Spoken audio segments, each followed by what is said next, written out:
거룩하신 하나님 우리 아버지여, 하나님께서 사랑하신 하나님의 아들 딸들이 아버지 앞에 나왔습니다. 하나님, 그 생명의 하나님, 은혜의 하나님, 복의 하나님, 참으로 우리에게 큰 사랑으로 채우시는 하나님을 바라보며 아버지 앞에 나왔습니다. 허물이 많은 자들입니다. 하나님, 연약하고 참으로 넘어지기 쉬운 자들입니다. 거룩하신 하나님, 오늘 은혜를 베푸사 하나님 말씀이 믿어지게 하시고 하나님 말씀이 깨달아지게 하시고 천국이 온전히 가슴 속에 온전히 임하게 하여 주옵시기를 원합니다. 거룩하신 하나님 우리 아버지여, 복음의 광채가 비쳐서 하나님 아버지 진리의 말씀이 깨달아지게 하시옵소서. 지혜와 계시의 정신을 허락하여 주사 하나님 나라가 온전히 믿어지도록 역사하여 주옵시기를 원합니다. 큰 믿음 허락하여 주옵시고 하나님을 깊이 사랑하는 자들이 되게 하여 주시옵소서. 좌우나 우러나 치우치지 아니하고 참으로 하나님이 부르심의 상을 바라보며 달려가는 자들이 되게 하시옵소서. 오늘 성령이 몰아치는 거룩한 예배가 되게 하여 주옵시기를 원합니다. 아버지 앞에 나올 때 하나님 아버지 약속의 말씀을 따라 11조를 드린 우리 사랑하는 성도들의 가정에 하나님 복과 생명 은혜와 진리가 충만하게 하시옵소서. 소를 날마다 열매가 있게 하여 주옵시고 물질을 정복하고 소유하고 주관하고 다스릴 수 있는 하나님의 자유된 권능과 권세가 넘쳐나게 하여 주시옵기를 원합니다. 복 있는 자가 되게 하시옵소서. 하나님 우리 아버지여, 또 오늘 믿음을 따라 감사한 우리 사랑하는 성도들의 가정에 감사가 넘쳐나게 하시옵소서. 가정이 편안하게 하시고 든든하게 세워지게 하시고 보배롭고 존귀한 가정이 되게 하시며 자녀들이 잘 되게 하여 주옵시기를 원합니다. 하나님 우리 아버지, 오늘 믿음을 따라 주를 연보를 드린 우리 사랑하는 성도들의 가정에 하나님 하늘의 신령한 복과 땅의 기름진 곳으로 충만하게 채우시고 마귀를 이기는 하나님 권능 있는 주님의 자녀들이 되게 하여 주시옵기를 원합니다.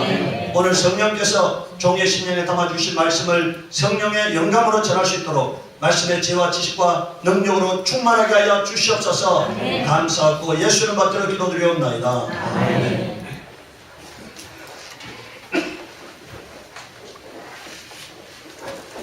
하나님 말씀은 갈라디아서 1장 6절에서 9절까지 말씀입니다.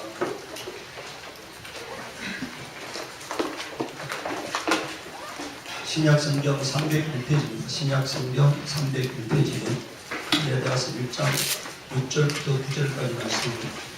신약성경 301페이지입니다. 우리 함께 읽도록 하겠습니다. 그리스도의 은혜로 너희를 부르신 이를 이같이 속히 떠나 다른 복음을 전하는 것은 내가 이상하게 여기노라. 다른 복음은 없나니 다만 어떤 사람들이 너희를 교란하여 그리스도의 복음을 변하게 하려 합니다. 그러나 하늘로부터 온 천사라도 우리가 너희에게 전하는 복음에 다른 복음을 전하면 저주를 받을지어다. 우리가 전에 말하였던가 내가 지금 다시 말하노니 만일 누구든지 너희가 받은 것 외에 다른 복음을 전하면 저주를 받을지어다. 아멘. 10절에 보면은 이제 내가 사람에게 좋게 하랴 하나님께 좋게 하라. 사람에게 기쁨을 구하랴 내가 지금까지 사람의 기쁨을 구하였다면 그리스도의 종이 아니니라 이렇게 말하고 있어요. 오늘 세상은 사람을 기쁘시게 하려고 하는 말씀을 전하는 자가 있고 하나님을 기쁘시게 하려고 하나님 말씀을 전하는 자가 있다는 것입니다. 오늘 우리가 제목이 미혹을 받지 말라고 되어 있죠. 첫 번째, 예수님은 유월절 어린 양이라고 성경은 정하고 있습니다. 그럼 이 유월절에 대해서 출애굽기 12장 1절에서 11절까지 유월절을 지금 기록하고 있는데 이스라엘 사람들이 한 70명 정도가 이집트에, 지금 말하면 이집트에 들어갔습니다. 그리고 400년이 지난 후에는 약 한 150만 명에서 한 200만 명 정도의 사람들이 되었어요. 계수함을 받은 남자가 한 60만 명 정도 되니까 어린아이와 여자까지 합치면 거의 한 150만 명 이상 되었다고 봅니다. 그런 무리들이 지금 되었을 때 하나님께서는 그들을 이끌어내시기로 작정하셨어요. 그리고 이제 하신 말씀은 바로 이 말씀인데 여호와께서 애굽 땅에서 모세와 아론에게 일러 말씀하시되 이 달을 너희에게 달의 시작 곧 해의 첫 달이 되게 하고 이렇게 말씀했어요. 그러니까 지금 하나님께서 어느 달을 뭐 그게 4월이든 5월이든 어느 달을 해의 첫 달이 되게 하라는 얘기예요. 그리고 너희는 이스라엘 온 회중에게 말하여 이르라. 이달 열흘에 자 여기서 그러니까 양을 유월절 양은 하나님께서 언제 정하셨다고요? 1월 10일 날 정하셨다는 얘기. 1월 10일 날 너희가 각자가 어린 양을 잡을지니 각 가족대로 그 식구를 위하여 어린 양을 치하되. 그러니까 여기서 어린 양은요 양식이라는 얘기예요. 어린 양은 뭐라고요? 양식이다. 그러니까 이 어린 양은요 가족의 수가 너무 작으면은 두 집에서 한 마리 잡고, 가족이 만약에 수가 많으면은 한 집에서도 여러 마리 잡을 수 있다는 얘기예요. 그러니까 그 집의 양식으로서 잡는 거기 때문에 가족 수에 따라서 양을 잡으라는. 그러니까 이게 뭐 만약에 여러분들 우리가 보통 한 마리에 한 몇 명 정도 먹겠습니까?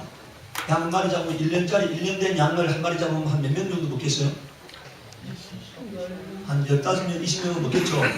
네? 양식으로 먹으면 한 15명 정도 먹을 것 같겠습니까? 그러니까 한 15명당 아니면 20명당 한 마리 잡으라 이런 얘기예요. 그럼 만약에 식구가 많은 집에서는 두 마리 잡을 수가 있고, 식구가 적은 집에서는 그거를 여러 집이 합쳐서 한 마리 잡으라는 얘기입니다. 그 어린 양에 대하여 식구가 너무 적으면 그 집의 이웃과 함께 사람 수를 따라 하나를 잡고 각 사람이 먹을 수 있는 분량에 따라서 너희 어린 양을 계산할 것이며, 너희 어린 양은 허묻고 1년 된 수컷으로 하되 양이나 염소 중에서 취하고 이달 10날까지 간직하였다가 해질 때에 이스라엘 회중이 그 양을 잡고 이렇게 있잖아요. 여기서 1월 10일 날 잡으라는데, 1월 10일 날. 여러분들 1월 10일이 6월절입니다. 예수님께서 십자가에 달린 날이 1월 10일이에요. 1월 14일 날, 1월 10일 날 양을 선택했다가 언제 잡았다고요? 14일 날 잡았잖아요. 그리고 1월 15일 날은 예수님이 무덤에 계셨고 1월 16일 날 예수님이 부활하신 겁니다. 1월 16일은 주일이에요. 그날 예수님께서 부활하셨다는 얘기니까. 자, 7절에 그 피를 양을 먹을 집 좌우 문설주와 임방에 바르고. 그러니까 그 피는 어떻게 하라고요? 피는 먹는 것이 아니에요. 피는 어떻게 하라고요? 먹을 집, 그러니까 여러분들 먹을 집 문술주에다가 바르라는 거니까. 자, 그리고 8절에 보면 그 밤에 그 고기를 불에 구워 무교병과, 여기서 무교병이라는 말은 누룩을 넣지 아니한 떡을 말해요. 누룩 넣어서 부풀어 오른 떡은 무교병이라고, 누룩을 넣지 아니한, 그래서 딱딱한 떡, 그게 무교병입니다. 썬 나물과 아울러 먹되. 이 말은요 신앙생활에는 고난이 뒤따른다는 얘기니까. 무교병이 맛있겠어요? 유교병이 맛있겠어요? 지금 부풀지 아니한 딱딱한 떡은 맛이 없죠. 그러니까 이 신앙생활은 어쩌면 몸이 건조할 수가 있어. 세상 사람들이 보면은 뭐라고요? 재미없는 사람이 될 수가 있어. 그 다음에 두 번째요, 썬 나물과 아울러 먹되. 이것은 고난이 따르는 삶이라는 얘기니까. 신앙생활은 평안한 삶이 아닐 수가 있어요. 신앙생활은 고난이 뒤따르는 삶이라는 것을 미리 성경은 예언하고 있습니다. 9절에 날거로서나 물에 삶아서 먹지 말고 머리와 다리와 내장을 다 불에 구워 먹고. 여러분들 이스라엘 사람들은 원래 내장은 먹을 수 없도록 되어 있어요. 내장을 항상 잡았을 때 뭐라고요? 불사도록 되어 있는데, 여기서 6월절 어린 양은 뭐까지 먹으라고요? 머리부터 내장까지 다 먹으라는 것입니다. 이것은요, 여러분들 이것은 우리가 뭘 의미하느냐면, 하나님의 말씀은 사람에게 선택권이 없다는 것을 말해요. 100% 창세기부터 계시록까지를 다 먹어야 하는 거지, 내가 이 말씀은 취하고 저 말씀은 버리면 안 된다는 것을 말하는 것입니다. 여러분, 우리가요 하나님 말씀대로 살려면 살 수 있어요, 없어요? 하나님 말씀을 100% 지키는 삶을 살 수 있습니까, 없습니까? 없잖아요. 내가 살려고 애쓰는데 살려다 애써도 넘어진 것은 예수님이 책임지시는 거예요. 근데 애초부터 나는 이 말씀을 안 믿어, 저 말씀을 안 믿어, 그 사람은 구원에서 탈락되는 사람이 되게 된다는 것을 말씀하는 겁니다. 내가 하나님 말씀대로 살려야 돼. 근데 안 돼, 이거. 육신이 연약해서 안 돼요. 그것은 예수님이 책임지시는 거야. 그래서 예수님을 보혜사라고, 성령을 보혜사라는 거예요. 그러나 애초부터 내가 이 말씀을 안 믿고 저 말씀을 안 믿고 하면은 그 사람은 온전한 양을 먹지 않은 겁니다. 그래서 6월절 어린 양은 통째로 먹어야 한다는 것을 의미하는 거예요. 그래서 복음은 선택되어질 수 있는 것이 아닙니다. 그러니까 여러분, 오늘 이단이 뭡니까? 이단이 뭐예요? 하나님 말씀을 통째로 먹지 않는 것이 이단입니다. 통째로 먹으면 이단이 될 수가 없어요. 하나님 창세기부터 계시록까지를 전체를 믿으면은 그건 이단이 될 수가 없는 겁니다. 그러니까 부분적으로 믿기 때문에 이단이 되는 거예요. 자 10절에 보면은 아침까지 남겨두지 말며 아침까지 남은 것은 곧 불사르라. 너희는 그것을 이렇게 먹을지니 허리에 띠를 띠고 발에 신을 신고 손에 지팡이를 잡고 급히 먹으라. 이것이 여호와의 유월절 이내라 이렇게 말했잖아요. 여기서요, 여러분들 여기 보세요. 허리에 띠를 띠고 발에 신을 신고 손에 지팡이를 잡고 급히 먹으라. 이것은요 완전 무장하고 있으라 이런 얘기죠. 이것은 영적 생활은 영적 전투를 말합니다. 신앙생활은 뭐 하는 걸 말하는 거라고요? 영적 전투다. 신앙생활은 영적 전투예요. 영적 전투다. 그러니까 긴장을 놓치면 안 된다는 거니까. 우리가 사고 나는 거 왜 사고 납니까? 운전하다가 왜 사고 나요? 멀쩡한 길에서 사고 나잖아요. 왜 사고 납니까? 긴장을 놓치면은, 긴장을 안 하면 사고 나는 거잖아요. 그러니까 신앙생활도 긴장하는 삶이라는 것을 말해요. 바짝 정신을 차려야 한다. 왜 정신을 차려야 합니까? 베드로전서 5장 8절에 보면은 너희 대적 마귀가 우는 사자같이 두루다니며 삼키를 자를 장난을 이렇게 말했어요. 우리는 지금 여러분들 마귀가 내 눈에 보여요, 안 보여요? 그런데 마귀는 나를 다 보고 있어. 내가 한순간만 틈을 주면은 나를 넘어뜨리려고 우는 사자같이 두루다니며 삼키를 자를 찾고 있다. 그렇기 때문에 신앙생활은 긴장하지 않으면 안 되는 겁니다. 한순간에 넘어지는 거예요. 한순간에 마귀에게 넘어지는 겁니다. 두 번째, 이제 예언을 성취하신 예수님인데 마태복음 26장 2절에 보면 너희가 아는 바와 같이 이틀이 지나면 유월절이라 인자가 십자가에 못 박히기 위하여 팔리리라 하시더랬어요. 예수님은 유월절 어린 양이 되어서 죽어야 하시거든. 그러니까 지금 이틀이 지나면 자기가 십자가에 달리기 위해서 사람들에게 팔리게 된다는 거예요. 요한복음 1장 29절에 이튿날 요한이 예수께서 자기에게 나오심을 보고 이르되 보라 세상 죄를 지고 가는 하나님의 어린 양이로라. 자, 여러분들 예수님께서 여자가 낳은 자 중에 가장 큰 자가 침례 요한이라고 말하고 있는데 이 침례 요한이 뭐라고요? 제가 여러분들 왜 침례라는 용어를 자꾸 고집하는지 아세요? 성경은 여러분들 성경은 우리가 여러분들 제가 요한복음에 보면은 진실로라는 말이 나오죠. 네? 근데 그것은 원어에는 진실로라고 안 돼 있어요. 원어에는 뭐라고 돼 있다고요? 아멘 돼 있어요. 여러분들 우리가 한번 저 앞에 제일 첫 페이지 한번 사도신경을 한번 보시기 바랍니다. 사도신경. 그 제일 첫 페이지에 보면은 사도신경 나오죠. 네? 거기 밑에 주석에 뭐라 돼 있어요? 제일 밑에 주석이 없어요? 네? 그 주석에 보면은 네? 제일 밑에 주석이 없어요? 여러분들 갖고 있는 성경에 밑에 주석이 없어요? 또 뭐라 돼 있어요? 네? 사도 그러니까 그 밑에 이번에 뭐라 돼 있습니까? 자, 원문에는 뭐라 돼 있다고요? 원문에는 예수님이 장사되어 가지고 어디 내려갔다고 돼 있다고요? 그런데 우리 사도신경을 번역하면서요 그 말을 빼버렸어요. 이게 오늘 교회입니다. 여러분들 자기들이 신조로 고백하는 사도신경에 예수님이 장사되어서 어디 내려갔다고 돼 있다고요? 지옥에 내려가서라고 돼 있는데 예? 그 말을 번역하면서 빼버리는 게 오늘 교회입니다.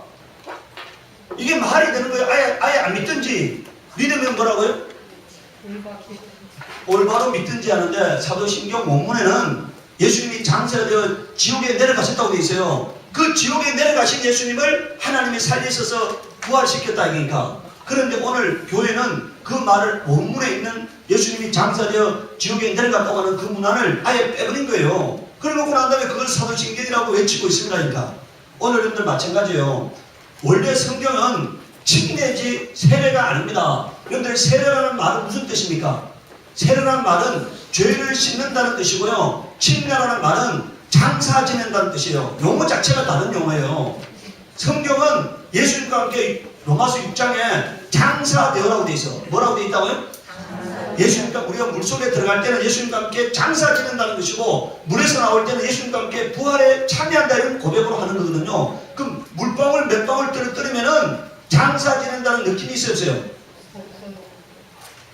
물속에 들어갈 때는 내가 예수님과 함께 죽고 물에서 나올 때는 예수님의 부활에 내가 연합한다는 고백으로 받는 게 침례인 거거든요. 그 침례는 장사 지내는 거예요. 근데 세례는 죄를 씻는다는 뜻입니다. 전혀 의미가 다른 거예요. 성경은 침례라고 되어 있지 세례라고 되어 있지 않습니다. 그러니까. 그래서 제가 세례라는 용어를 세례라는 말을 쓰지 않고 침례라는 용어를 쓰는 겁니다. 여기 보세요. 그런데 우리 여러분들 잘 들어야 하시는 것은 그 침례 요한이 예수님을 뭐라고 지금 전하고 있다고요? 세상 죄를 지고 가는 뭐라고요? 하나님의 어린 양이다. 이렇게 침례 요한이 증언하고 있습니다. 세상 죄를 지고 가는 뭐라고요? 하나님의 어린 양이로다. 여러분들 제가 지난번에 한번 얘기했죠. 저 성지순례를 이제 우리 교회가 앞으로 이제 성지순례를 순차적으로 열심히 신앙생활하는 사람들 성지순례를 보내주려는데 성지순례 가가지고 사람들이요 자기 교회에서 세례를 받아서 뭐 했다고요? 그런데 그 예수님이 요단강에서 침례받은 물이 깨끗하게 있어요? 안 깨끗하게 있어요? 흙탕물입니다. 그리고 물도 아주 얕아요. 지금은 물이 얕아. 근데 거기 가가지고 아무도 없는데 흰 가운을 빌려가지고 자기가 그 물속에 들어가가지고 뭐 한다고요? 자기 혼자 침례를 해. 즉 자기가 교회에서 받은 세례가 뭐라고요? 아니, 자기가 교회에서 받은 세례가 완전히 떳떳하면 다시 하겠습니까? 안 하겠습니까? 근데 자기가 받은 세례가 이게 떳떳하잖아. 그러니까 사람들이 그 성지순례 가가지고요 흰 가운을 빌려가지고 자기가 그 물속에 들어가가지고 자기 혼자 셀프 침례를 해가는 거예요. 뭔 말인지 아시겠어요? 예수님이 세례 안 받고 뭐 받으셨기 때문에? 침례 받으셨기 때문에. 예수님이 물에 잠기는 침례 받았지 세례 받지 않아서. 원래 이 세례라는 것은요 초창기에는 여러분들 저 사막에는 물이 많습니까? 물이 많지 않습니까? 물이 많이 없잖아요. 그러니까 물이 없는 지역에서 아주 예외적으로 줄 수 있는 게 세례였어요. 예외적으로. 그런데 이게 1400년대에 와가지고 로마 교황청에서 세례, 그때까지는 1400년대까지는 침례하고 세례를 같이 병행했습니다. 그런데 이것을 1400년대에 와가지고 로마 교황청에서 세례를 제정한 거예요. 공식적으로 제정한 거예요. 그러니까. 이것은요 예수님이 세운 제도가 아닙니다. 오늘 우리는요 그냥 예수님의 세우신 원형대로 돌아가는 거야. 성경도 창세기부터 계시록까지 100% 믿는 거고 원형대로 믿는 거예요. 여러분들 아까요 제가 왜 사도신경을 보셨는지 아십니까? 우리가 예수님이 죽어가지고 낙원에 내려가셨으면요 그가 우리가 가야 할 지옥 형벌을 받으셨나요? 안 받으셨나요? 죄인은 죽어서 어디 가야 하는 겁니까? 지옥에 가야 하는 거예요. 그 예수님이 지옥 형벌까지를 받아야만이 우리가 지옥에 안 내려가게 되는 거니까. 그래서 사도들은 그걸 알았던 거예요. 예수님이 지옥 형벌을 받았다는 걸 알게 된 거예요. 그러니까. 그런데 오늘 이 땅의 교회는 예수가 지옥 형벌을 받았다는 게 말이 되느냐? 그러니까 뭐라고요? 그 말은 믿음이 될 수가 없어. 그러니까 아예 빼버린 거예요. 그러니까. 예수님은 여러분들 단순하게 죽어가지고 낙원에 가신 것이 아니고요. 지옥에 내려가신 거예요. 지옥에 내려가셨는데 하나님이 그를 살리셔서 어디로 옮기셨다고요? 낙원으로 옮기셨다가 부활하신 것이죠. 이해하시겠어요? 그게 성경이 가르치는 거예요. 그게 이사야서 53장에도 나와 있는 말씀입니다. 네. 그래서 여러분들 오늘 우리는 그냥 성경 있는 대로 믿어야 하는 거예요. 자, 두 번째 여러분들 고린도전서 5장 7절에 보면 뭐라 되어 있습니까? 너희는 누룩 없는 자인데 새 덩어리가 되기 위하여 묵은 누룩을 내어버리라. 우리의 유월절 양 곧 그리스도께서 희생이 되셨느냐 이렇게 말씀. 예수님이 뭐라고 증언하고 있습니까? 유월절 양이라는 거예요. 자, 고린도전서에 아주 딱 단도직입적으로 말하고 있잖아요. 유월절 양 곧 그리스도께서 희생이 되셨다. 그러니까 그리스도가 뭐라고요? 유월절 양이라는 거예요. 이게 왜 중요하냐 이게니까. 예수님이 유월절 양이 돼야만 우리가 죄 안에서 벗어날 수가 있습니다. 네. 예수님은 유월절 어린 양이십니다. 예수님이 우리의 죄를 짊어지고 십자가에 달려 죽으신 거예요. 그 피가 심령에 뿌려진 자는 심판받지 않는 겁니다. 네. 여러분들 출애굽기 12장 13절 한번 보시기 바랍니다. 출애굽기 12장 13절에 자, 출애굽기 12장 13절에 보면은 뭐라고 되어 있습니까? 네. 12장 13절에 자, 내가 애굽 땅을 칠 때 그 피가 너희 사는 집에 있어서 너희를 위하여 표적이 될지라. 내가 피를 볼 때 너희를 넘어가리니 재앙이 너희에게 내려 멸하지 아니하리라. 자, 피가 뭐라고요? 피가 표적이라는 거예요. 피가 뭐라고요? 표적이다. 그런데 피가 있는 집에서는 하나님의 재앙이 넘어가겠다는 거니까. 근데 피가 없는 집에는 하나님의 재앙이 임한다는 거니까. 오늘 여러분들 예수 피가 있는 자 안에서 뭐가 넘어간다고요? 하나님의 재앙이 넘어가는 거고, 예수 피가 없는 자 가정에는 하나님의 재앙이 임하게 되는 것입니다. 자, 이제 세 번째, 예수님이 제정하신 유월절인데, 자, 누가복음 22장 13절에서 20절에 보면은 그들이 나가 그 하신 말씀대로 만나 유월절을 준비하니라. 때가 이르매 예수께서 사도들과 함께 앉으사 이르시되 내가 고난을 받기 전에 너희와 함께 이 유월절 먹기를 원하고 원하였노라. 자, 예수님께서 뭐라 말씀했다고요? 고난 받기 전에 뭐 하기를 원하셨다고요? 유월절 먹기를 원하고 원하였다는 거예요. 이것은요, 구약의 유월절은 비우고 예수님이 지금 유월절의 실상을 드러내려고 하시는 거예요. 유월절의 비밀을 드러내려고 하시는 거니까. 유월절의 참된 의미를 제자들에게 알려주려고 하시는 거니까. 그래서 유월절 먹기를 원하였다고 말씀하고 있습니다. 네. 자신이 바로 유월절 어린 양이고 자기가 죽어야만이 인류의 죄를 청산할 수 있다는 것을 지금 말씀하려고 하시는 거니까. 자, 16절에 내가 너희에게 이르노니 이 유월절이 하나님 나라에서 이르기까지 다시 먹지 아니하리라 하시고, 자, 뭐라고요? 하나님의 나라에서 뭐가 이루어진다고요? 하나님의 나라에서 유월절이 있다는 거니까. 이 유월절은요, 하나님 이 땅에 있는 유월절은 하나님 나라의 유월절의 비유라는 것을 말씀하고 있어요. 하나님 나라의 유월절이 있는데 땅에다가 그것을 드러내신 겁니다.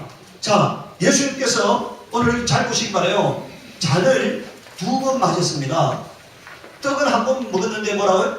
잔은 2번 마셨어요. 17절에 보면 이에 잔을 받아서 감사기도 하시고 이러시되 이것을 갖다 너희끼리 나누라. 내가 너희에게 이르노니 내가 이제부터 하나님 나라가 임할 때까지 포도에서 난 것을 다시 마시지 아니하리라 하시고, 그러니까 여러분들 이때요 17절 18절에 잔은요 술로서의 포도주입니다. 뭐라고요? 이 17절 18절은 술로서의 포도주예요. 지금 예수님께서 이제요 어떻게 하신다고 말씀하고 있어요? 그리 잘 보시기 바라요. 이제부터, 그다음 줄 보시기 바라요. 이제부터 하나님의 나라가 임할 때까지 포도의 나무에서 난 것을 뭐라고요? 다시 마시지 아니하리라 하시고, 이건 뭘 말하느냐면요, 술을 폐하셨다는 얘기니까. 뭘 폐하셨다고요? 술을 폐하신 겁니다. 예수님이 다시 오실 때까지 술을 폐하신 거예요. 네. 자, 이제 지금부터가 여러분들 19절 20절이 이게 성찬입니다. 성찬을 제정하신 거예요. 유월절을 제정하신 거예요. 또 떡을 가져 감사기도 하시고 떼어 그들에게 주시고 이르시되 이것은 너희를 위하여 주는 내 몸이라. 너희가 이것을 행하여 나를 기념하라 하시고. 그러니까 자 보세요. 이제 예수님이 주는 떡은 뭐라고요? 예수님의 몸이다 이거니까. 생명의 양식으로서의 몸이라는 거니까. 예. 그 다음에 자 20절에요. 저녁 먹은 후에 이제 잔을 주셨죠. 예? 이때 잔은요 술로서의 잔이 아니고 뭐라고요? 예수의 피로서의 잔입니다. 언약의 잔입니다. 생명으로서의 잔입니다. 그러니까 저녁 먹은 후에 잔도 이와 같이 하여 이르시되 이 잔은 내 피로 세우는 새 언약이니 곧 너희를 위하여 붓는 것이다 이렇게 말씀했습니다. 여러분들 레위기에는 피 속에 생명이 있다고 되어 있어요. 어디에 생명이 있다고요? 피 속에 생명이 있어요. 그럼 우리가 피를 마신다는 것은 뭘 마시는 거라고요? 생명을 마시는 거예요. 자, 예수님께서 여러분들 영원한 생명을 갖고 오셨습니다. 그 영원한 예수님의 영원한 생명은 어디에 있는 거라고요? 피에 있는 거예요. 근데 그 피를 쏟으셨어요. 땅에다 쏟으신 것이 아니고 누구에게 쏟으셨다고요? 너희를 위하여 쏟는 것이라고 말씀하고 있습니다. 너희를 위하여. 그러니까 예수님 안에 있던 영원한 생명을 우리 안에 주신 거예요. 자, 예수님은 이제 생명이 없죠. 그런데 그 생명은 누구의 생명으로 살아나셨다고요? 하나님, 너희가 죽이는데 하나님이 그를 살리신다고 되어 있잖아요. 우리가 예수님의 생명을 우리한테 주시고 예수님은 하나님의 생명으로 살아나신 겁니다. 예수님 나에게 뭘 주셨다고요? 피를 주셨다는 것은 뭘 주셨다고요? 생명을 주신 거예요. 영원한 생명을 주신 겁니다. 네. 여러분 이게 어디 나와 있습니까? 요한복음 6장 53절에서 58절 보세요. 예수께서 이르시되 내가 진실로 진실로 너희 이름을 여서 여러분들 진실로라는 말이 뭐라고 되어 있다고요? 원래 원어에는 여러분들 헬라어 원어에는 진실로로 안 되어 있습니다. 아멘 아멘으로 되어 있어요. 뭐라고요? 아멘 아멘으로 되어 있어요. 그러니까 제가 보기에는 이것은요 진실로로 번역하면 안 돼요. 이 진실로로 되어 있던 거는 그냥 그대로 아멘 아멘을 해야 했던 겁니다. 여러분들 이 아멘이라는 말이요 꼭 진실로로 하고 입고로 되지 않아요. 여러분들 이 아멘이라는 뜻은요 하나님의 말씀이 내게 이루어지다 이 뜻이 더 강력한 겁니다. 뭐라고요? 아멘이라는 말은 하나님의 말씀이 내게 이루어지다 이런 뜻이에요. 근데 여기서 진실로로 해보면 언어가 하나가 딱 함축되어 버리거든. 단정되어 버리거든. 이게 완전히 제한되어 버리는 거예요. 그러니까 이거는 바람직한 번역이 아닙니다. 차라리 아멘 아멘 원어로 그냥 아멘 아멘으로 되어 있다면 얼마나 좋았을 것인가. 여러분들 우리가 저 계시록에 가면 아멘 아멘으로 번역이 났잖아요. 계시록에는 요한계시록에는 아멘을 그대로 아멘을 해놨잖아요. 그것처럼 그냥 요한복음도 다 아멘이라고 진실로라는 단어를 아멘으로 해놨다면 더 언어가 정확했을 거라고 생각합니다. 아멘 아멘 너희에게 이르노니 인자의 살을 먹지 아니하고 인자의 피를 마시지 아니하면 너희 속에 뭐가 없다고요? 생명이 없느니라. 그럼 예수의 피가 들어오면 뭐가 들어왔다고요? 생명이 들어왔다는 얘기니까. 생명이 들어왔다는 얘기니까. 내 살을 먹고 내 피를 마시는 자는 영생을 가지고 마지막 날에 내가 그를 다시 살리리니 이렇게 말씀했습니다. 여러분들 구약의 유월절은 짐승의 피로 세워진 유월절입니다. 신약의 유월절은 뭐라고요? 예수의 피로 세워진 유월절이잖아요. 다시 말하면 예수의 생명을 두고 세워진 유월절입니다. 영원한 생명을 우리에게 주는 방법으로 세우신 유월절이라는 얘기니까. 뭐라고요? 예수님의 유월절은 어떤 유월절이라고요? 영원한 생명을 우리에게 주는 방법으로서의 유월절이에요. 예수님의 영원한 생명을 내가 영접하는 방법으로서의 유월절이라는 얘기니까. 예수의 피가 있으면 죄사함 받습니다. 예수의 피가 있는 자가 은혜 받은 자입니다. 예수 피가 있는 자가 영원한 생명을 가진 자예요. 요한일서 5장 11절 13절 보면은 또 증거는 이것이니 하나님이 우리에게 영생을 주신 것과 자 하나님 우리에게 뭘 주셨다고요? 영생을 주셨다. 이 생명이 그의 아들 안에 있는 그것이니라는 뜻이에요. 그 영원한 생명은 하나님이 누구 안에 두었다고요? 예수 안에 두었다는 거예요. 예수 안에. 그래서 아들이 있는 자는 영원한 생명이 있고 아들이 없는 자는 영원한 생명이 없다는 거니까. 그러면 여러분들 이 영원한 생명을 어떻게 영접하나요? 두 가지 하나님 우리에게 두 가지를 하면은 영원한 생명이 있다고 말씀하고 있는 겁니다. 첫 번째는 하나님이 성찬식을 제정하셨죠. 우리가 예수님의 살과 피를 우리 속에 영접하는 성찬을 행하지 않습니까? 두 번째는요 예수가 그리스도요 살아계신 하나님의 아들이라고 믿는 겁니다. 뭐라고요? 뭘 믿어야 한다고요? 예수는 그리스도요 살아계신 하나님의 아들이라고 믿는 거예요. 요한일서 4장 15절에 예수가 하나님의 아들이라고 시인하면 하나님이 내 안에 도우신다고 되어 있어요. 뭐라고요? 어떻게 하면 하나님 내 안에 도우신다고요? 성경은 하나님을 내 안에 영접하는 유일한 방법을 소개하고 있는데 예수가 하나님의 아들이라고 고백하면 하나님이 내 안에 도우시겠다는 거예요. 하나님이 내 안에 도우시겠다는 겁니다. 그리고 영원한 생명을 영접하는 방법으로서 우리에게 뭘 제정하셨다고요? 성찬식을 제정하셨습니다. 성찬식을. 자, 그럼 다시 한번 보십시오. 요한일서 5장 13절에 보면 내가 하나님의 아들의 이름을 믿는 너희에게 이것을 쓰는 것은 너희로 하여금 너희에게 뭐가 있음을요? 영생이 있음을 알게 하려 함이라 이렇게 말씀했습니다. 우리 속에 여러분들 의심하지 않기를 바라요. 여러분들이 예수 그리스도의 피를 영접했다면 뭐가 영접된 거라고요? 영원한 생명이 영접된 겁니다. 영원한 생명이. 그런데 여러분들이 하나님의 자녀가 되면서 요한일서 5장 11절 12절 요한복음 1장 12절에 뭐라 되어 있습니까? 영접하는 자 곧 그 이름을 믿는 자에게는 뭐라고요? 하나님의 자녀가 되는 권세를 주었다고 되어 있잖아요. 근데 어떻게 영접한다고요? 하나님을 어떻게 영접한다고요? 예수님을 어떻게 영접한다고요? 예수는 그리스도요 살아계신 하나님의 아들이십니다. 이것을 믿으면은 예수님을 영접하는 거예요. 예수님이 내 안에 도우시는 거니까.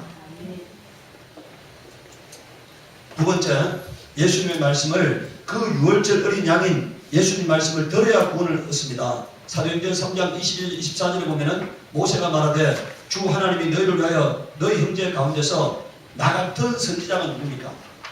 나 같은 선지자가 예수님이시거든요. 하나를 세울 것이니 너희가 무엇이든지 그다 줄거놓으세요. 그의 모든 말을 들을 것이라 이렇게 있잖아요. 그다 줄거놓으세요. 그의 모든 말을 뭐라고요? 들을 것이라. 누구든지 그 선지자의 말을 듣지 않은 자는 백성 중에서 멸망받으리라 하였고 이렇게 있습니다. 예수님의 말씀을 안 들으면 구원받지 못한다는 겁니다. 네. 또한 사무엘 때로부터 이어 말한 모든 선지자도 이 때를 가리켜 말하였느니라. 모든 선지자가 누구를 증거하고 있다고요? 예수님을 증거하고 있다는 겁니다. 모세가 증거한 것도 예수님이고, 여러분 우리가 구약 성경이 뭘로 구성되어 있다고 말합니까? 모세 오경과 선지서와 시편으로 구성되어 있다. 이렇게 구약 성경을 세 편으로 나눌 수 있어요. 뭐라고요? 신명기까지를 모세 오경이라고 합니다. 네. 그 다음에 그 신명기 이후부터를 선지서라고 해요. 뭐란다고요? 선지자의 글. 그 다음에 뭐라고요? 시편. 우리가 이제 시편이라는 것은요, 시편하고 전도서하고 아가서 이걸 시편이라고 해요. 묶어서 시편이랍니다. 이걸로 구성되어 있는데 이 모든 성경이 누구를 증거하고 있느냐? 예수님을 증거하고 있다는 거니까. 마태복음 10장 3절에서 5절에 보면은 그때 모세와 엘리야가 자 이제 예수님이 변형선상에 갔습니다. 거기에 누가 나타났습니까? 모세가 나타났습니다. 엘리야가 나타났습니다. 예수님과 결국은 증거하고 있어요. 이건 뭘 의미하는 겁니까? 모세가 바로 모세 오경을 통해서 증거했던 자가 누구라고요? 예수님이다. 선지자들이 증거했던 자가 누구라고요? 바로 예수님이다. 이 분이시다 이거예요. 그러니까 이 분이시다 이겁니다. 그걸 증거하기 위해서 그 장면이 지금 등장하고 있는 겁니다. 베드로가 예수께 여쭈어 이런데 주여 우리가 여기 있는 것이 좋사오니 만일 주께서 원하시면 내가 여기 초막셋을 짓되 하나는 주를 위하여 하나는 모세를 위하여 하나는 엘리야를 위하여 하리다. 이 말이 무슨 뜻이에요? 지금 예수님을 모세하고 엘리야하고 동등한 선상에 놓겠다 이런 얘기예요. 그런데 하나님은 모세가 증거했던 자가 누구라고요? 예수님이고 엘리야가 증거했던 자가 누구라고요? 예수님이니까 그 지금 이들은 모세나 엘리야는 예수님에게로 인도하는 자에 불과한 겁니다. 예수님은 실상이시고 예수님은 진리시고 예수님은 하나님의 아들이시고 예수님은 주인이십니다. 그 예수님의 말씀을 들어야 하는 거거든요. 자, 말할 때 호련히 빛난 구름이 그들을 덮으며 구름 속에서 소리가 나서 이르시되 이는 이가 누구라고요? 예수님이시잖아요. 이는 내 사랑하는 아들이요 내 기뻐하는 자니 너희는 그의 말을 들으라. 누구의 말을 들으라고요? 예수님의 말을 들으라는 얘기입니다.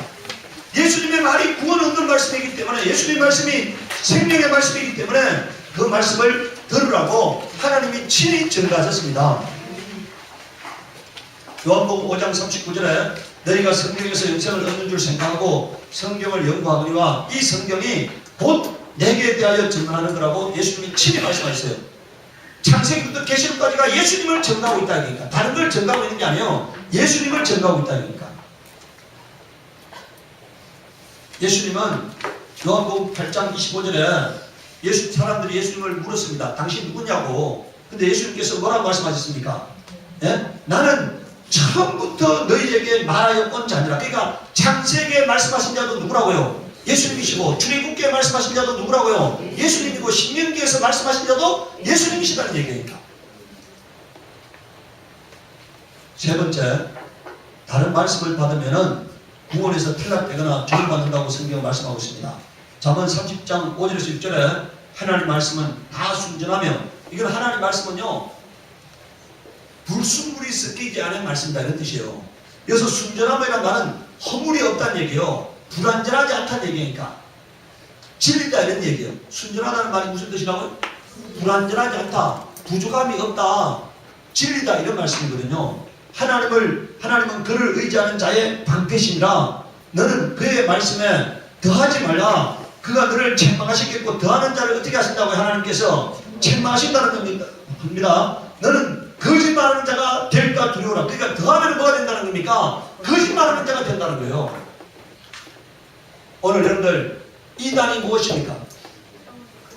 하나님 말씀에 없는 것을 얘기하는 자가 바로 이단입니다. 하나님 말씀에 있는 것, 창세기부터 계시록까지 있는 것을 말하면 이단이 될 수가 없어요. 여러분들 우리가 지금 며칠 전에 수능 봤죠?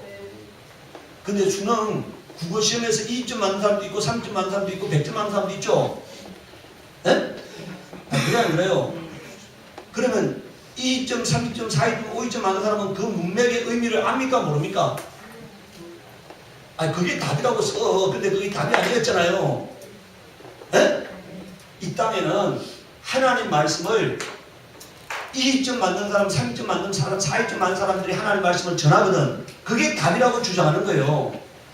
하나님 말씀은 우리가 오늘 국어 시험을 보면서 5점 맞는 사람도 있고 2점 맞는 사람도 있는데 그 2점 맞는 사람, 3점 맞는 사람이 자기가 자기 수준의 말씀을 하나님 말씀이라고 정하는 거예요. 엉터리를 정하면서 그걸 하나님 말씀이라고 정하는 겁니다. 제가 여러분들 이 주일 설교를 제가 그냥 제 생각을 말하지 않고요. 창세기부터 이 계시록까지를 다 해가지고 하나님 말씀을 전하는 이유가 어디 있습니까? 제가요, 만약에 여기 앉아 계시는 분 중에 99%가 떠나가고 한 명이 남는다 하더라도요, 저는 설교의 방향을 바꿀 생각이 없습니다. 저는 성도를, 수만 명의 성도를 앉혀놓고 목회하는 게 목적이 아니에요. 하나님께서, 나의 주인 되신 하나님께서 나에게 분부하신 것을 내가 행하다가 가면 되는 거예요. 나는 종이니까, 내가 종이니까, 주의 종이니까 주인이 시키는 것을 하면 돼요. 내가 어떤 경우에도 내 영혼을 구원하기 위해서, 내가 복음에다가 어떤 것도 섞지 않기로 아주 작정하는 겁니다. 복음에다가 불순물을 섞지 않겠다니까. 내가 사람과 타협하지 않겠다니까. 사람이 기뻐하는 것을 전하지 않겠다니까. 오직 하나님의 관점에서 하나님 말씀만 전하다가 하면 돼요.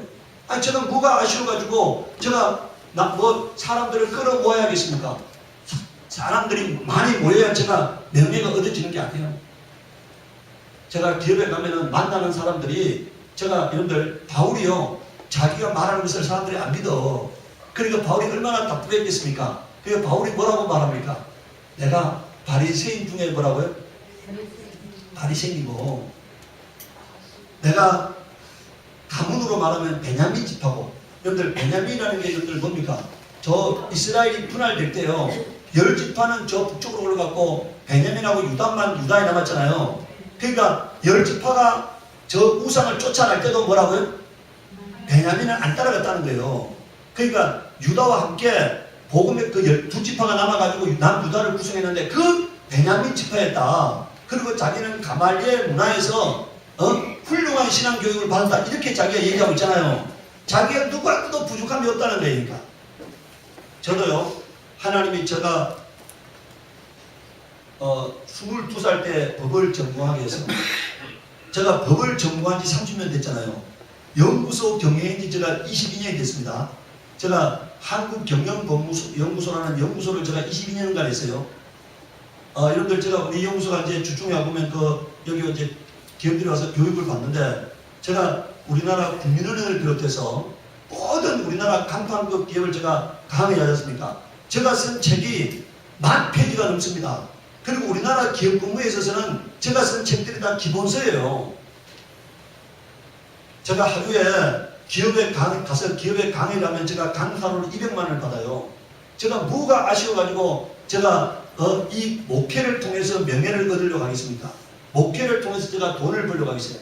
하나님이 저에게 다 주고 난 다음에요. 하나님이 저를 85년도에 목회자를 부르고 난 다음에 다 주고 난 다음에 명예도 주고 물질도 주고 사랑하는 가족도 주고 다 주고 난 다음에 제가 더 이상 흔들리지 아니할 때 저에게 목회를 부탁하셨어요. 그런데 제가 그 하나님을 어떻게 배도할 수가 있겠냐는 얘기니까. 제가 한번 한번 간증을 했죠. 제가 2003년도 말에 행성의 땅을 사가지고 2004년도에 공사를 했는데 200평, 300평짜리 땅을 3건을 팔고 8년간 한 건도 팔지 못했습니다. 제가 그 땅 팔고 한 20몇 개 만들어놨는데 8년간 한 건도 팔지 못했어요. 근데 수요 예배에 우리 집사람이, 이건 제가 지금 중요한 문제이기 때문에 제가 얘기를 하는 거예요. 우리 집사람이 수요 예배 때 운동하는 사람 생일잔치 저녁 식사 초대를 받아가지고 거기 간다는 거예요. 내가 그건 있을 수 없는 일이다. 아니 목사 사무가 어떻게 생일잔치 과부도 물어가면서 수요예배 안 오냐. 근데 진짜 안 왔어요. 내가 미리 안 오면 안 된다고 했는데 진짜 안 온 거니까. 그래서 제가 가가지고 어떻게 그게 말이 되느냐. 근데 우리 집사람 그러는데 내가 언제 목회하겠다고 했냐.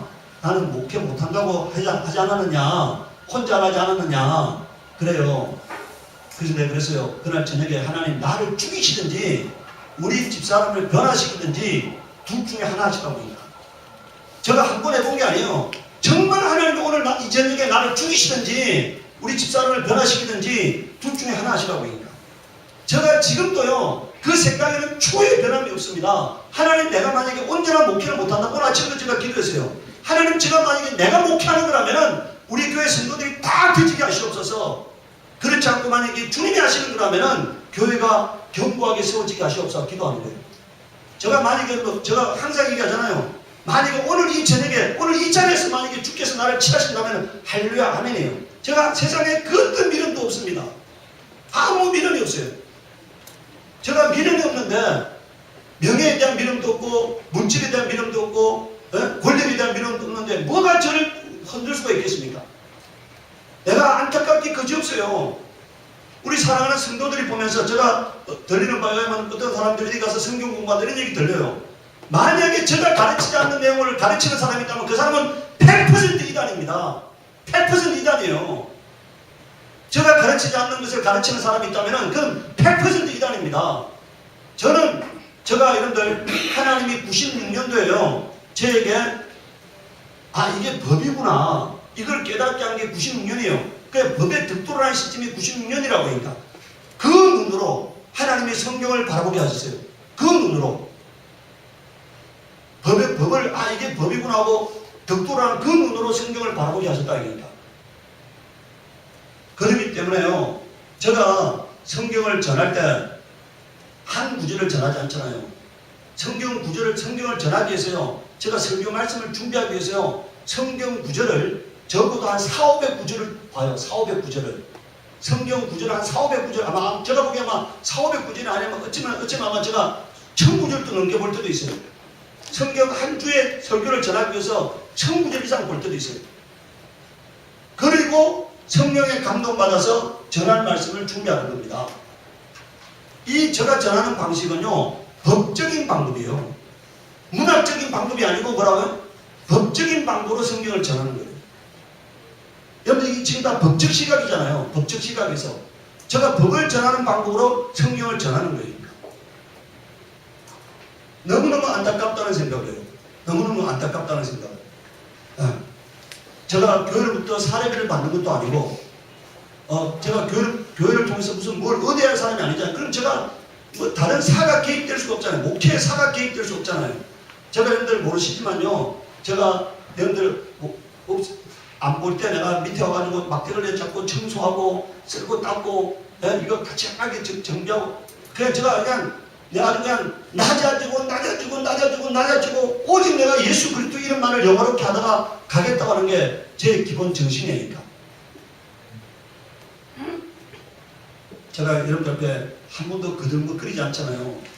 아마 우리 교회에서 제가 아마 청소를 가장 많이 하는 사람이 됩니다. 여러분들 잘 볼 때 제가 밑에도 와가지고 어제도 와가지고 밑에 청소하고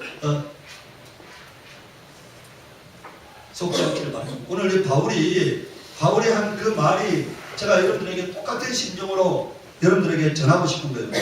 여러분들 갈라디아서 1장 6절에서 9절을 보십시오. 그리스도께서 은혜로 너희를 부르신 일을 이같이 속히 떠나 다른 복음을 따르는 것을 내가 이상하게 여기노라. 다른 복음은 없나니 다만 어떤 사람들이 너희를 뭐 하려고요? 교란하여 그리스도의 복음을 변하게 하려 하니라. 그러나 우리나 혹 하늘로부터 온 천사라도 여기 보세요. 하늘로부터 온 천사라도 우리가 너희에게 전한 복음에 다른 복음을 전하면 뭐라고요? 저주를 받을지어다 이렇게 말씀하고 있어요. 저주를 받는다는 거예요. 아무나 덥석덥석 먹으면 안 됩니다. 아무나 덥석덥석 먹으면 죽는 거예요. 우리가 전에 말하였거니와 내가 지금 다시 말하노니 그러니까 이 바울이 이 말을 여러 번 했다는 얘기입니까? 안 했다는 얘기입니까? 오늘 이게 처음 하는 말이 아니라는 거죠. 여러 번 했다고 말하고 있는 겁니다. 내가 전에 말하였거니와 내가 지금 다시 말하노니 만일 누구든지 너희가 받은 것 외에 다른 복음을 전하면 저주를 받을지어다 이렇게 말씀하고 있어요. 이 말은 무엇입니까? 저주를 받을지어다 이 말을 우리말로 표현하면요 저주를 받아라 이런 얘기입니다. 뭐라고요? 다른 복음을 받은 자들은 다 저주 받아라 이런 얘기입니다. 그러니까 받을지어라는 말이 이게 우리말로 표현하면 그냥 받으라 이게 받으라 저주 받으라 이런 얘기입니다. 요한계시록 2장 14절에서 16절에 보면은요 그러나 내게 두어 가지 책망할 것이 있나니 거기 내게 발람의 교훈을 지키는 자들이 있도다. 발람이 발락을 가르쳐 이스라엘 자손 앞에 걸린 돌을 놓아 우상의 제물을 먹게 하였고 또 행음하게 하였느니라. 그러니까 마침내 여러분들 발람이 발락을 가르쳐가지고 마침내 뭡니까? 주를 떠나게 하는 거잖아요. 이단은 주를 떠나게 하는 게 목적이라는 얘기입니다. 자, 이와 같이 내게도 니골라당의 교훈을 지키는 자들이 있도다. 여러분들 니골라가 뭡니까? 예수 믿으면은 거룩한 행위를 안 살아도 구원받을 수 있어 이거예요. 니골라가 한 교훈이 뭐라고요? 예수 믿으면 뭐라고요? 예수 믿으면은 거룩하게 안 살아도 뭐라고요? 구원받을 수 있어. 이게 니골라당의 교훈이에요. 예수 믿으면은 아름답게 안 살아도 아무렇게 살아도 구원받을 수 있어 이겁니다. 그게 니골라당의 교훈이에요. 그런데 예수님께서 지금 뭐라고 말하고 있습니까? 그러니까 그러므로 행하라. 그래야지 아니하면 내가 내게 속히 가서 내 입에 금으로 그들과 어떻게 하겠다고요? 싸우리라고 말씀하고 있습니다. 오늘 여러분들 거룩한 삶이 없으면은 하나님께서 우리의 삶 가운데 고난과 환난으로 역사하신다는 생각을 해야 합니다. 로마서 2장 9절에 뭐라 되어 있어요? 악을 행하는 각 사람의 영에게 환난과 고난이 있다고 말씀하고 있잖아요. 뭐라고 말씀하고 있다고요? 로마서 2장 9절 한번 보세요.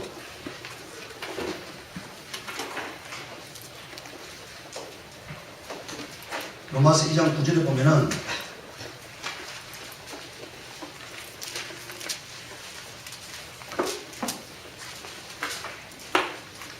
로마서 2장 9절에 보면은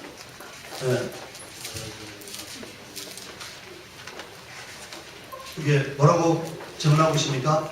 악을 행하는 각 사람에게 영에는 환난과 공고가 있으니 먼저는 유대인에게요 그리고 헬라인에게며 선행하는 각 사람에게 영이 있다. 자, 여기 뭐라고 되어 있어요? 자, 악을 행하면 뭐가 따른다고요? 악의 열매가 뭡니까? 악한 삶의 열매가 뭐예요? 환난과 공고잖아요. 공고라는 말은 가난하게 되는 겁니다. 환난이라는 말은 어려움을 당하는 거고요. 공고라는 것은 가난하게 되는 거예요. 두 번째, 선을 행하는 각 사람의 영에게는 뭐가 있다고요? 영광과 존귀와 평강이 있어야 된다 이렇게 말했어요. 그럼 어떻게 하면 영광스러운 삶을 산다고요? 선한 삶을 사는 겁니다. 아름다운 삶을 사는 거예요. 하나님이 기뻐하는 삶을 사는 거예요. 그런데 악한 삶을 살게 되면 그 열매가 환난과 가난하게 되는 거라는 가난하게 되는 거. 여러분들 구약이나 신약이나 전혀 차이가 없습니다. 하나님 말씀에는 차이가 없어요. 네. 그 다음에 요한계시록 다시 돌아가서 요한계시록 22장 18절에서 19절에 보면은 내가 이 두루마리의 예언의 말씀을 듣는 모든 사람에게 증언하노니 만일 누구든지 이것들 외에 더하면은 뭐가 된다고요? 기록된 말씀에 더 추가시키면 어떻게 된다는 겁니까? 이 두루마리에 기록된 재앙들을 그에게 뭐라고요? 더하실 것이요 이렇게 말씀했습니다. 더하실 것이요. 예.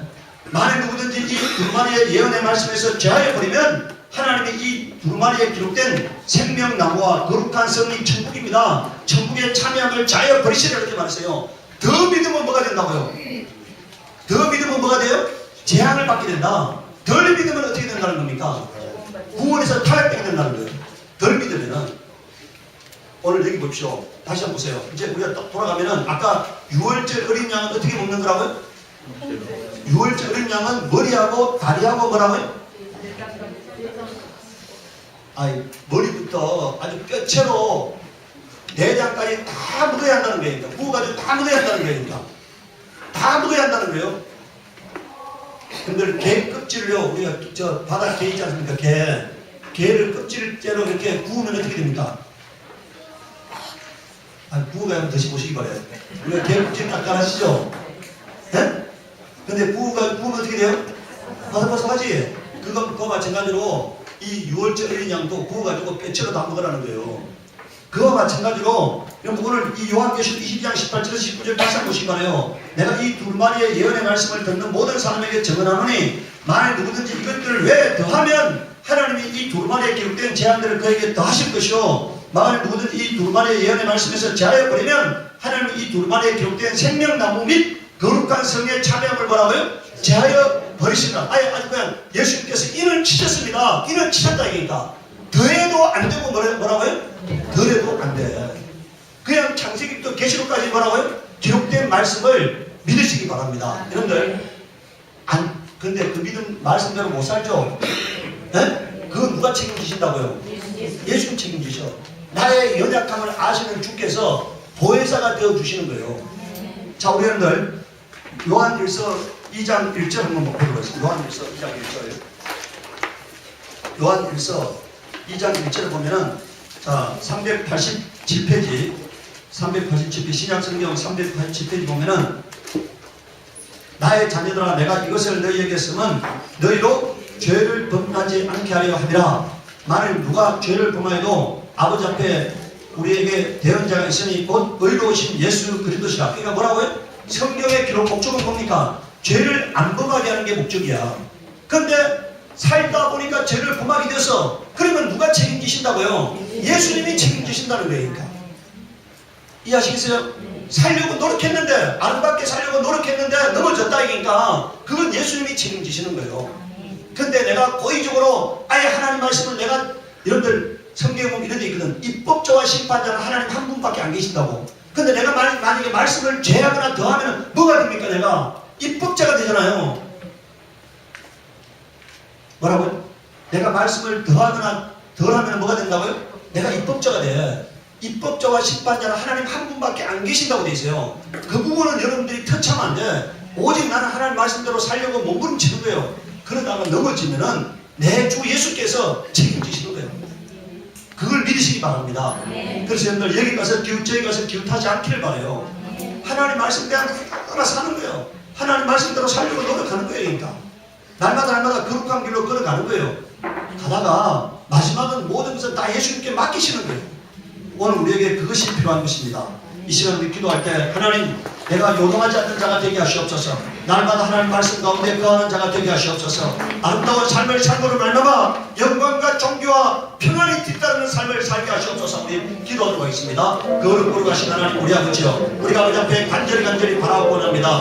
하나님 우리가 연약하고 약하기 그지없는 자리를 원함. 우리가 하나님 뜻대로 살기를 원합니다. 하나님 말씀 앞에 무릎 꿇기를 원합니다. 아버지 우리가 날마다 하나님의 뜻을 이루는 삶을 살게 하시옵소서. 거룩한 삶을 살게 하시옵소서. 정직하고 신실한 삶을 살게 하시옵소서. 깨끗한 삶을 살게 하시옵소서. 하나님을 영원하게 하는 삶을 살도록 역사하여 주시기를 원합니다. 요동치 않는 하나님의 자녀들이 되어지도록 붙들어 주옵시기를 원합니다. 감사하고 예수를 만들어 기도드리옵나이다. 아멘. 309장 찬양하고 있습니다. 309장.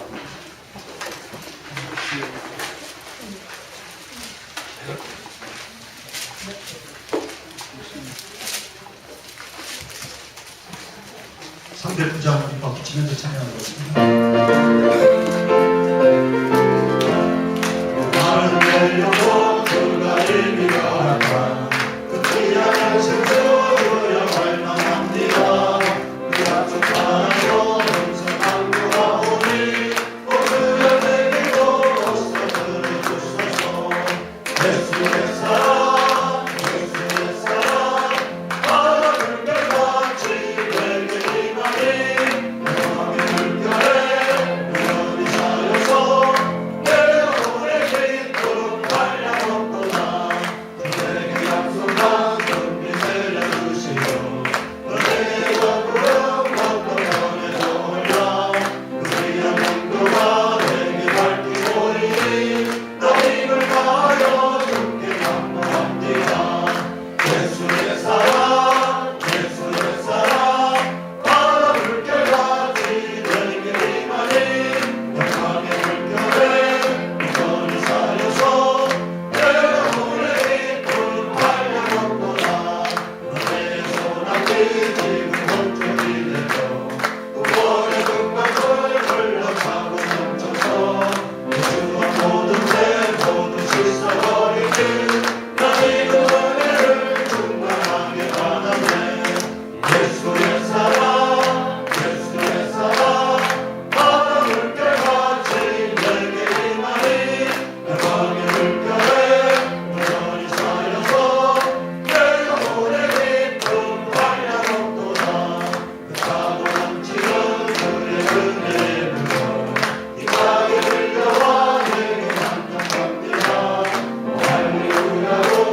그 손이 예수 그리스도의 피 묻은 손이라고 굳게 믿으시기 바랍니다. 믿음대로 되어지는 것입니다. 거룩하신 하나님 우리 아버지여, 오늘 하나님의 거룩한 자녀들이 가슴 위에 손을 얹었습니다. 예수 그리스도의 피 묻은 손이라고 믿음에 얹었습니다. 하나님 그 믿음을 인쳐 주옵시기를 원합니다. 예수의 피가 머리부터 발끝까지 온전히 임하게 하여 주시옵소서. 생명의 피, 화목한 피, 하나님과 화목하게 하는 피가 충만하게 받도록 역사하여 주시옵소서. 불신앙이 떠나가게 하여 주시옵소서. 의심이 떠나가게 하여 주시옵소서. 더움이 떠나가게 하여 주시옵소서. 망령들이 떠나가게 하여 주시옵소서. 하나님을 죽도록 사랑하고 충성하고 헌신하는 복된 심령이 임하게 하여 주시기를 원합니다. 날마다 예수 그리스도 앞에 무릎을 꿇게 하여 주옵시고, 예수 그리스도의 창제자가 되게 하여 주시옵소서. 예수 그리스도의 증인이 되게 하여 주시옵소서. 예수 그리스도의 순결한 신부가 되어지도록 은혜를 베풀어 주시옵소서. 하나님의 거룩한 자녀가 되어서 아버지를 기쁘게 하는 자가 되도록 역사하여 주시기를 원합니다. 거룩하신 하나님, 우리 하나님의 자녀들을 성령께서 오셔서 다스리고 주관하시고 인도하시고 역사하여 주시옵소서. 우리의 진리의 생명으로 몰아붙여 주시기를 원합니다. 하나님, 우리가 천국 가는 그날까지 우리의 발걸음을 붙들어 주시옵소서. 우리의 생각과 마음을 붙들어 주시기를 원합니다. 우리 아버지 하나님, 우리 귀에 허탄한 말들이 들려오지 않게 하여 주시옵소서. 원수의 음성이 들려오지 않게 하여 주시옵소서. 오직 성령의 음성, 세미한 음성을 듣고 복종할 수 있도록 은혜 베풀어 주시기를 원합니다. 우리에게 힘 주시고 능력 주시고 권능을 부어 주시옵소서. 거룩하신 하나님 우리 아버지여, 우리 사랑하는 자녀들에게 하나님 아버지 하늘 문을 여시고 신령한 복과 땅의 기름진 복으로 충만하게 하여 주시기를 원합니다. 손을 댈 때마다 열매가 있게 하여 주시옵소서. 하나님 우리 아버지여, 복된 환경이 열려지도록 은혜의 은혜를 다하여 주시기를 원합니다. 제자들 능력을 허락하여 주사 부욕케 하여 주시옵소서. 편안케 하여 주시옵소서. 형통케 하여 주시기를 원합니다. 상황과 어둠의 영들을 다 하여 주시옵소서. 하나님 우리 아버지여, 참으로 우리 사랑하는 성도들의 가정에 자녀들을 복주시고 머리가 되고 꼬리가 되지 않게 하옵시며 위에 있고 아래 있지 않게 하여 주시옵소서. 하나님, 저들이 빛나는 인생이 되도록 하나님이 붙들어 주시기를 원합니다. 거룩하신 하나님 우리 아버지여, 참으로 병든 육체를 고쳐 주시옵소서. 눈이 아픈 자를 고쳐 주시옵소서. 귀가 아픈 자를 고쳐 주시옵소서. 마음이 아픈 자를 고쳐 주시옵소서. 하나님, 혈관이 아픈 자를 고쳐 주시옵소서. 피가 탁한 자가 깨끗함을 받게 하여 주시옵기를 원합니다. 폐가 고침을 받게 하여 주시옵소서. 장이 고침을 받게 하여 주시옵소서. 아버지, 척추가 허리가 아픈 자가 있습니다. 허리가 고침을 받게 하여 주시옵기를 원합니다. 은혜 베풀어 주시옵소서. 아버지, 우리 그날까지 예수 그리스도의 피로 씻기고 건강하도록 은혜 베풀어 주시옵소서. 감사하고 예수를 받들어 기도드리옵나이다. 아멘. 이제는 우리 주 예수 그리스도의 은혜와 하나님 아버지의 극진하신 사랑하심과 성령의 교통 교제하심이 불순물이 섞이지 않은 말씀 가운데 굳게 서서 하나님 말씀대로 살며 하나님의 영광을 나타내기로 작정하는 우리 사랑하는 성도들과 그 가정과 그 기업에 지금부터 영원토록 함께 있을지어다. 아멘.